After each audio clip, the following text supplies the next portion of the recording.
তোফাইল ইবনে আমর আদ-দুসি একজন বড় মাপের কবি ছিলেন ইয়েমেনের। শুধু বড় মাপের নয়, আমরা জাতীয় কবি বলে তখনকার জাতীয় কবির কালচারভাবে ছিল না, যদি থাকতে হয়তো তিনি ইয়েমেনের জাতীয় কবি থাকতেন তখনকার। তোফাইল ইবনে আমর আদ-দুসি, দুস ওনার গোত্রের নাম।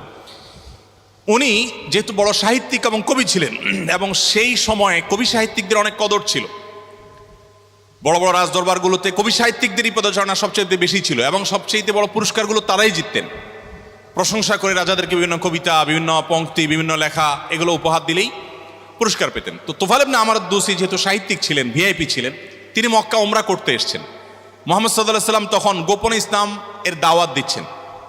মক্কায় আসার পর তার বন্ধুবান্ধব যারা মক্কায় ছিলেন কবি সাহিত্যিক, তারা বললেন, দেখো আমাদের এখানে তো একটা লোক, তার কথা শুনলেই মানুষ তার জাদুতে আক্রান্ত হয়ে যায়, বাপদাদার ধর্ম ছেড়ে দেয়।